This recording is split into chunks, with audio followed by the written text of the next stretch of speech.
Nama saya Ika Amelina Harahap, guru dari SMA Negeri 20 Sipirog dan salah satu mahasiswa PPG dalam jabatan kategori 1 gelombang kedua dari Universitas Negeri Medan. Berikut adalah tayangan video PPL aksi kedua saya. Selamat menyaksikan. Assalamualaikum warahmatullahi wabarakatuh. Waalaikumsalam warahmatullahi wabarakatuh. Bagaimana kabarnya hari ini? Alhamdulillah. Sehat.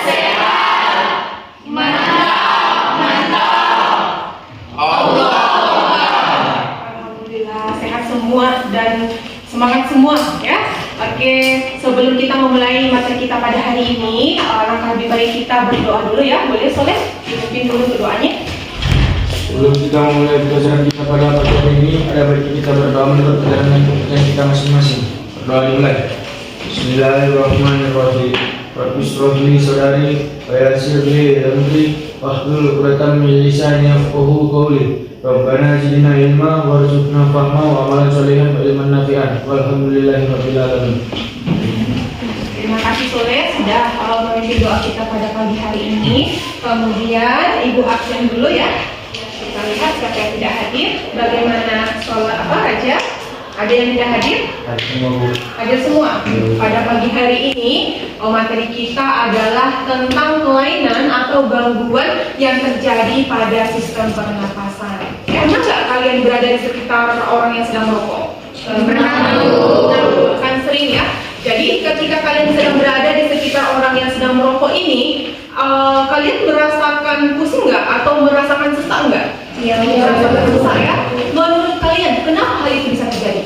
Karena daya hemoglobin terhadap karbon monoksida yang digunakan merokok itu lebih tinggi daripada oksigen. Iya, benar sekali. Tepuk tangan untuk ikat hemoglobin terhadap karbon monoksida yang dihasilkan oleh asap rokok ini lebih tinggi dibandingkan dari oksigen. Makanya ketika kita berada di sekitar orang yang sedang merokok, yang kita hirup bukanlah lagi oksigen tetapi karbon monoksida. Makanya timbul dia rasa pusing ya. Terus untuk motivasi kita sehingga kamu semakin semangat untuk belajar tentang kelainan atau gangguan pada sistem pernapasan ini ya, Ibu bisa berbagi info di mana kalau kita lihat di media sosial ataupun di Google ataupun di YouTube sering sekali beredar pernyataan bahwa banyak sekali perokok-perokok pasif yang terserang kanker kanker paru-paru ya kan. Ternyata ya kan ada penyebabnya. Kenapa bisa si perokok pasif ini terserang penyakit kanker paru-paru? Anda mendengar istilah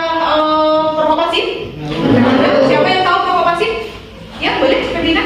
Perokok pasif adalah perokok orang yang menghirup asap di sekitar rokok. Iya, atau boleh kita katakan perokok pasif ini adalah orang-orang yang tidak merokok, tetapi dia secara kontinu berada di sekitar orang-orang yang merokok. Seperti itu dia. Kemudian untuk tujuan pembelajaran kita pada pagi hari ini, boleh kalian perhatikan di LED. Ada 3 tujuan kenapa kalian harus belajar tentang sistem atau kelainan pada sistem pernapasan ini. Yang pertama, melalui diskusi kelompok, siswa dapat menganalisis kelainan dan penyakit yang terjadi pada sistem pernapasan manusia dengan benar. Jadi dari materi nanti kalian akan tahu apa saja jenis-jenis penyakit yang menyerang sistem pernapasan kita. Kemudian di sini juga Ibu akan memberikan atau menampilkan video. Jadi ini nanti sebagai bekal awal kalian untuk mempelajari materi kita pada hari ini ya. Coba perhatikan, silahkan dicatat bagian pentingnya ya.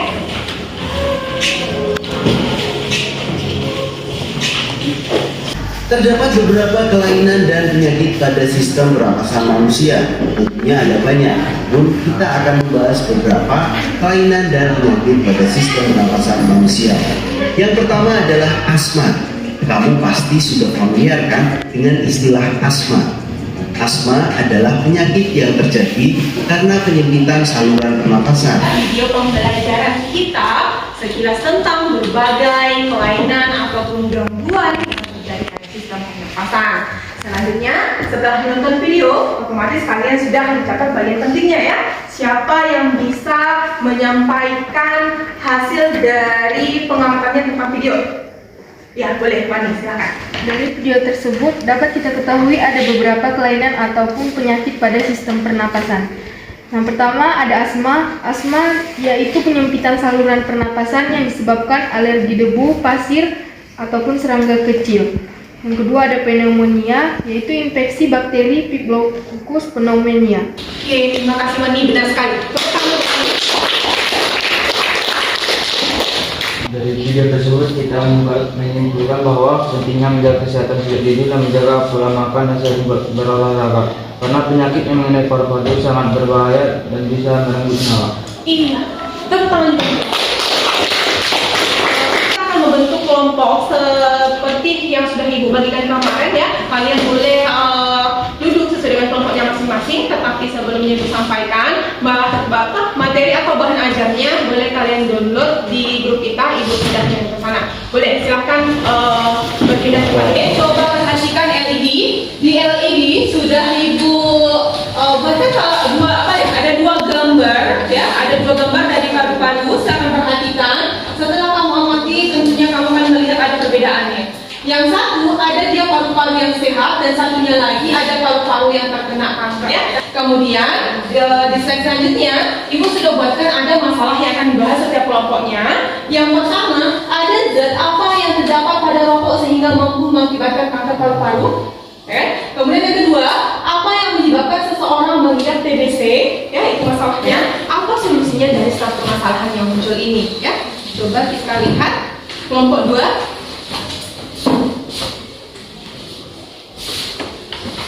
Kelompok 5. Jadi perhatikan di LKPD-nya. Di LKPD ini Ibu sudah buatkan dia apa saja yang harus kalian kerjakan. Sama seperti sebelum-sebelumnya ya. Ini ada dia halaman pertama. Ini adalah covernya. Kemudian di halaman kedua boleh kalian isi nama kelompok kalian masing-masing. Boleh menggunakan HP, boleh menggunakan laptop ya. Silakan. Kenapa Mariam?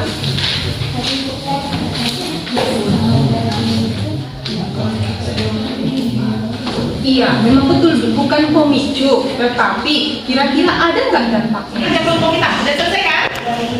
Jadi kita makin semangat, kita bolehlah ice breaking dulu coba. Kita tepuk pagi, siang dan malam ya.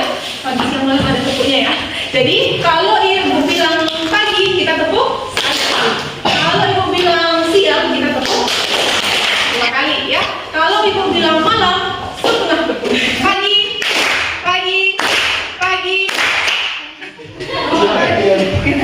Kita ulangi sampai sama suaranya. Siang, pagi, malam. Oh iya. Kemudian kita lanjutkan ke kelompok 2. Silahkan kelompok 2. Assalamualaikum warahmatullahi wabarakatuh. Waalaikumsalam warahmatullahi wabarakatuh. Kami dari kelompok 2 akan mempresentasikan diskusi kami tentang apa yang menyebabkan seseorang mengidap TBC. Untuk kepada teman saya Anwar, persilakan. Bacalah wacana berikut ini. Halo Dok, Jakarta. Tuberkulosis atau TBC adalah penyakit menular paru-paru yang familiar bagi masyarakat Indonesia. Penyebab tuberkulosis adalah Bacillus Mycobacterium tuberculosis. Cara penularannya melalui penderita TBC aktif yang batuk dan mengeluarkan titik kecil air liur. Analisis dasar. Berdasarkan wacana di atas, analisis jenis penyakit serta ciri-ciri penderitanya. Jenis penyakit TBC. Ciri-ciri penderita: 1. Nyeri di bagian dada, 2. Batuk berdarah dan kronis, 3. Demam. Sekian dari hasil presentasi kami atau hasil diskusi kami. Jika ada teman-teman yang bertanya, kami persilakan. Pertanyaannya, apakah penyakit TBC itu penyakit keturunan? Saya akan menjawab pertanyaan dari Yolanda. TBC bukan penyakit keturunan. Jika terdapat beberapa orang yang tinggal dalam satu rumah mengidap penyakit ini, hal ini dikarenakan penularan bakteri dan bukan karena genetik. Sekian dari kami. Assalamualaikum warahmatullahi wabarakatuh. Ya, jadi Ibu berikan penguatan ya. Penyakit TBC ini bukanlah penyakit keturunan, tetapi ini adalah salah satu penyakit menular yang ditularkan melalui kegiatan bernapas ya, seperti itu. Ya, oke, lanjut kelompok 3, silakan. Assalamualaikum warahmatullahi wabarakatuh. Waalaikumsalam. Kami dari kelompok 3 akan mempresentasikan hasil hasil diskusi kami tentang mengapa cuaca dingin menjadi pemicu kambuhnya penyakit asma. Ayo dipersilahkan. Asma adalah penyakit kronis pada saluran pernapasan yang ditandai dengan sesak akibat peradangan dan penyempitan pada saluran napas. Asma dapat diderita oleh semua golongan usia, baik muda maupun tua. Penderita asma memiliki saluran pernapasan yang lebih sensitif dibandingkan orang normal. Saya membacakan analisis data berdasarkan wacana di atas. Ciri-ciri penyakit asma. 1. Sering batuk terutama di malam hari atau pagi hari. Ada suara mengi atau wheezing yang terjadi secara berulang saat mengeluarkan napas. Sesak napas berulang, terbangun malam hari karena batuk atau sesak. Baiklah, cukup sekian presentasi dari kami. Jika teman-teman ingin bertanya atau memberi saran, dipersilahkan. Saya ingin bertanya, apakah penyakit asma merupakan penyakit keturunan? Baiklah, saya akan menjawab pertanyaan dari Christian. Pemicu timbulnya penyakit dikarenakan anggota keluarga memiliki riwayat penderita penyakit asma, riwayat penyakit alergi, atau bisa juga karena terlahir secara prematur. Maka dari itu, asma merupakan penyakit keturunan. Cukup sekian dari kami. Assalamualaikum warahmatullahi wabarakatuh.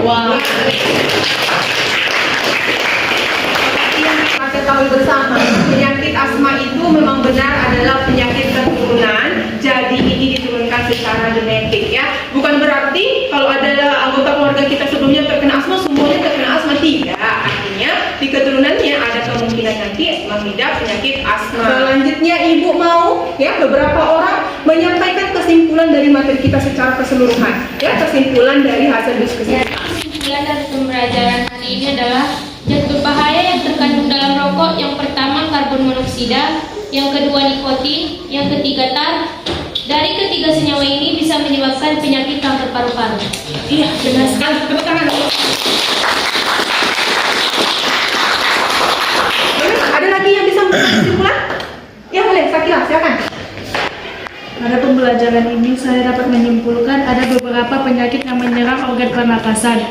Yang pertama kanker paru-paru, yang kedua pneumonia, yang ketiga sinusitis, keempat emfisema, kelima asma, dan penyakit ini disebabkan karena polusi udara dan lingkungan yang kotor. Iya, benar sekali. Tepuk tangan.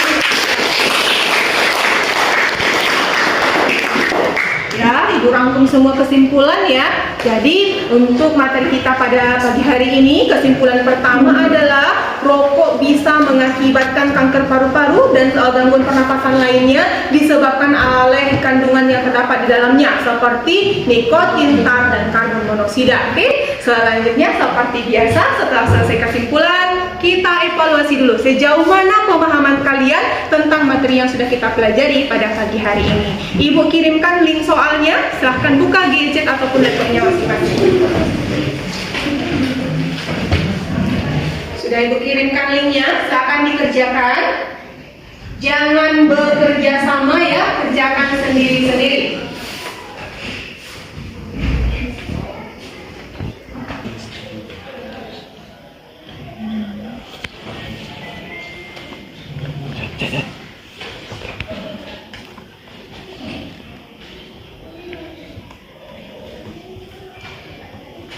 Oke. Selesai ya? Sudah selesai? Nilai 100? Tunjuk tangan yang nilai 100? Oke. Nilai 80? Ada juga 2 orang ya. Kita lakukan refleksi dulu ya. Jadi setelah kita melakukan kegiatan pembelajaran pada pagi hari ini, Ibu mau melihat bagaimana respon kalian atau bagaimana perasaan kalian. Siapa bisa mewakili untuk refleksi? Boleh, ayo silakan. Menurut saya materi pada hari ini sangat bermanfaat, sehingga saya menjadi tahu apa saja kelainan dan gangguan pada sistem respirasi. Oke, dengan sekali tepuk tangan. Ibu akan mengingatkan bahwa minggu depan di pertemuan selanjutnya materi kita adalah tentang sistem ekskresi. Pada materi sistem ekskresi ini nanti kita akan mempelajari apa saja organ-organ yang berfungsi untuk membuang senyawa-senyawa sisa metabolisme. Karena apa? Kalau dibiarkan dalam tubuh kita, maka sisa metabolisme ini nanti akan bersifat racun. Ya, seperti tadi kita sudah berdoa di awal kegiatan pembelajaran, maka di akhir juga kita berdoa dulu lah. Silakan Soleh dipimpin doanya. Sebelum kita mengakhiri pelajaran pada siang hari ini ada baiknya kita berdoa. Sebelum kita mengakhiri pelajaran pada pagi hari ini, ada baiknya kita berdoa menurut agama dan kepercayaan kita masing-masing. Doa dimulai. Bismillahirrahmanirrahim. Subhanakallahumma wa bihamdika, asyhadu an la ilaha illa anta, astaghfiruka wa atubu ilaik. Oke, terima kasih Soleh. Ya, silakan duduk. Harapannya adalah setelah kita selesai mempelajari materi pada pagi hari ini, kalian akan tahu apa saja penyakit-penyakit yang menyerang sistem pernapasan kita, dan juga kalian sudah tahu bagaimana cara penanganannya atau cara menghindarinya sehingga organ pernapasan kita tetap sehat dan tetap baik. Ya, oke. Sampai di sini materi kita. Kita lanjutkan minggu depan. Assalamualaikum warahmatullahi wabarakatuh. Waalaikumsalam warahmatullahi wabarakatuh.